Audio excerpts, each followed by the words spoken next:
It's a question that whispers in the back of our minds, often during quiet, late-night hours or after a major life event. A question that feels both immense and intensely personal. Do I really need life insurance? For many, it's a topic shrouded in complexity, a financial product associated with morbid thoughts we'd rather avoid. But what if we reframe the question? What if it's not about planning for an end, but about planning for a future for those we love, even if we're not there to share it? Let's investigate. What is this financial tool really? At its core, life insurance is a contract. You pay regular premiums to an insurance company, and in return, they promise to pay a substantial, tax-free sum of money, known as a death benefit, to your designated beneficiaries upon your passing. It's a simple concept, but its implications are profound. This isn't just a policy, it's a promise. It's a promise that your family's dreams won't die with you. It's a promise that the life you've built together can continue, even in your absence. The mortgage will still be paid. The college funds will still grow. The lights will stay on.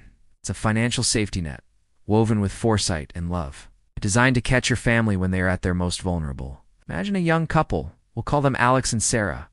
They met in college, fell in love over shared dreams and late-night study sessions. They bought a small starter home in a quiet suburban neighborhood, the kind with big oak trees and kids riding bikes down the sidewalk. They had 2 children, a bright-eyed daughter named Lily and a rambunctious son, Leo. Alex worked as a graphic designer, his creative energy fueling the family's main source of income, while Sarah dedicated her time to raising the children and managing the household, a full-time job in its own right. Their life was a beautiful, chaotic, and utterly normal tapestry of school plays, weekend soccer games, and scraped knees. They had discussions about the future, of course. They'd planned family vacations to the beach, daydreamed about adding a deck to the back of the house, and talked about the colleges Lily and Leo might one day attend. Like many young families, they felt invincible. The thought of something happening to either of them was a distant, abstract fear, easily pushed aside by the more immediate demands of daily life. Life insurance was something they'd get around to.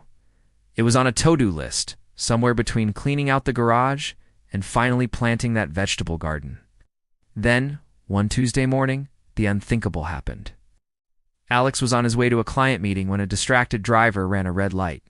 The screech of tires, the jarring impact, in a single, brutal moment, everything changed. The world that Sarah knew, the future they had so carefully planned, was shattered. The initial shock was a fog, a disorienting haze of phone calls, paperwork, and the hollow ache of grief. But as the days turned into weeks, a new, cold reality began to set in. The sympathy cards stopped arriving, the casseroles from neighbors dwindled, and Sarah was left alone to face a mountain of financial uncertainty. Alex's income was gone. Suddenly the mortgage payment, a manageable expense just a month before, loomed like an insurmountable debt. The car payments, the utility bills, the cost of groceries, the endless expenses of raising 2 children, it was a relentless tide of financial pressure. Sarah lay awake at night, staring at the ceiling, her mind racing with terrifying questions. Would they have to sell the house, the only home her children had ever known? Would she have to pull Lily out of her dance classes, or tell Leo he could unplay on the baseball team next season because they could unafford the fees? Would she be able to provide the future for them that she and Alex had always dreamed of? The weight of it all was crushing, compounding the already unbearable weight of her grief. Now, let's rewind that story. Let's imagine a different version. One where Alex and Sarah had that conversation and decided not to put it off. In this version, a few years prior, they sat down with a financial advisor.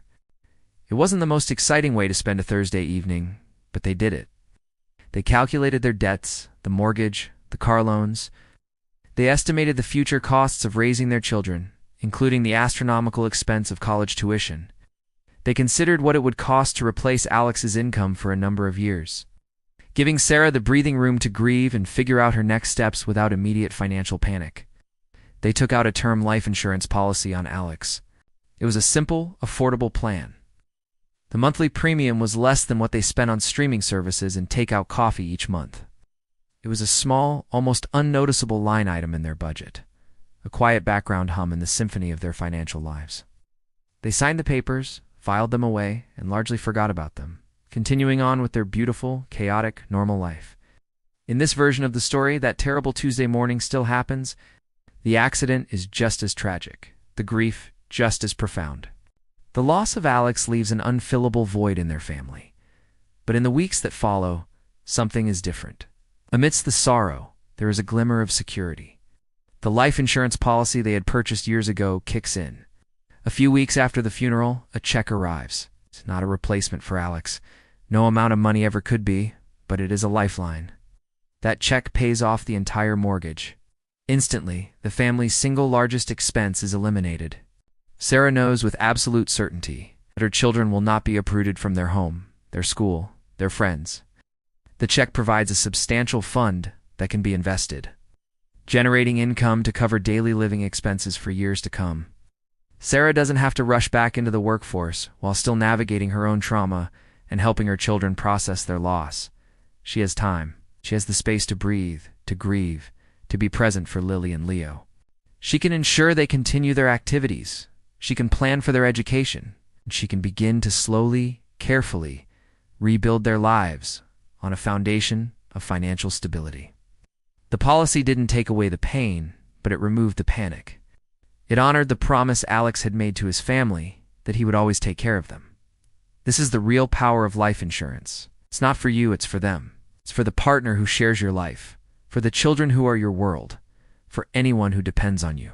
It's the ultimate act of love and responsibility, a final gift that provides security in the face of tragedy. It ensures that an emotional catastrophe does not become a financial one as well. Think about your own life. Who depends on you? Do you have a spouse or partner who relies on your income to maintain your shared lifestyle? Do you have children whose futures you are building? Do you have aging parents you help support? Do you have a mortgage, student loans, or other significant debts that would fall to your loved ones if you were no longer there? If the answer to any of these questions is yes, then the question is not if you need life insurance, but what kind and how much.